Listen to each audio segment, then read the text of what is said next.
y'all, it's Nicole at King Gap Creatives, and today we're starting with this cute little Rudolph the Red-Nosed Reindeer tracer. And when he's done, he's going to look something like this. So I'll show you how I'm going to paint him today. When you paint with me, you get step-by-step instructions with a photo and normally a tracer to get you started. We're starting off with Desert Turquoise, which has really been my go-to color for backgrounds this season. And we're just going to do a little white and a little of the Desert Turquoise to get this background done. So I'm just going to put you on time lapse while we finish that up.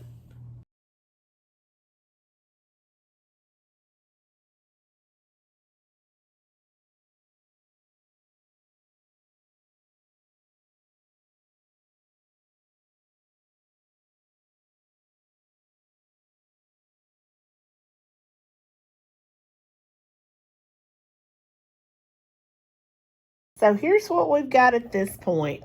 You can probably tell I was not overly concerned about getting outside the lines.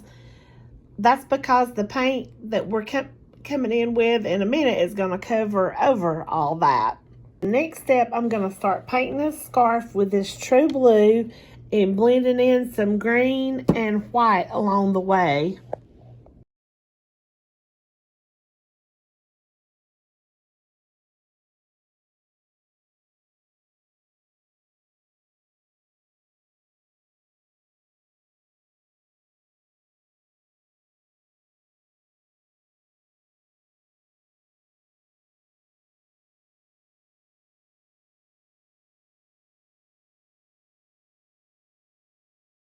Okay, so I have just flipped him upside down so that I can go in and paint his antlers this burnt umber color without getting paint on anything else where it's wet at the bottom.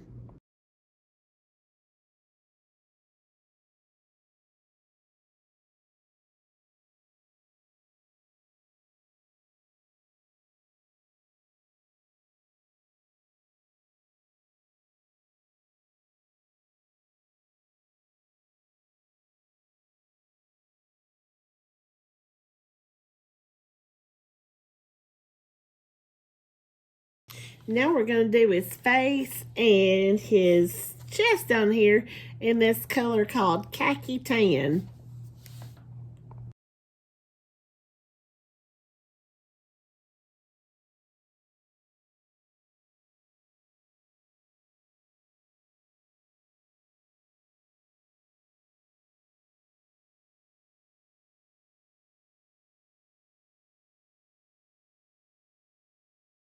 Okay, if you have ever painted with me in person, you have probably heard me say, don't judge your artwork or your neighbor's artwork until the very end. Well, y'all, I'm having trouble not breaking my own rule with this. He's looking pretty scary, but I'm pretty sure the last few touches that we're going to do is going to bring him all together and make him look cute instead of terrifying. So for his ears, I'm going to take a little bit more of that khaki tan color and a little bit of the white and just kind of blend it out a little bit lighter than the outer ear. And then we're going to shade it with some of the burnt umber like we used on the antlers, just to give the ears a little bit more definition. I had thought about using a pinkish color in there, but I don't think that is the move. I don't think that's quite the vibe that we're going for. So I'm just kind of hopping around in this white paint that's splattered up with the blue, trying not to get blue in there, and just kind of blending the insides. And then, yeah, we're going to come back through just on the edges and just barely with a little bit of the burnt umber in a second. So let's go ahead and get that other ear done, and then we'll do that and start making his face less scary. We do not want Rudolph to be scary. Rudolph was never meant to be scary, even though he does have that different kind of nose. We want him to be cute. And right now, he's not. But he will be. I just got to keep believing that. And also, you know, you got to wait till the end to judge your artwork. But, you know, wait till you get all the highlights and shading and everything. Because right now, and the eyes are going to make a big difference. Because now he just looks kind of just spooky. But anyway, going to put you back on time lapse, finish up these little touches, and we'll see if we can make him look presentable.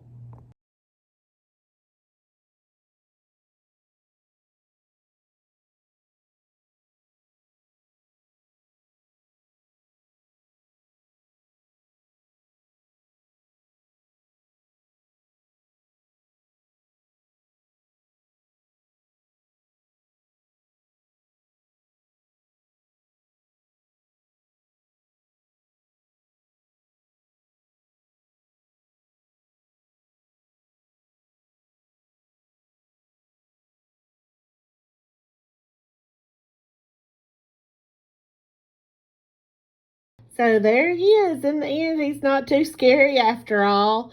Um, he was pretty fun. He was pretty fun to do.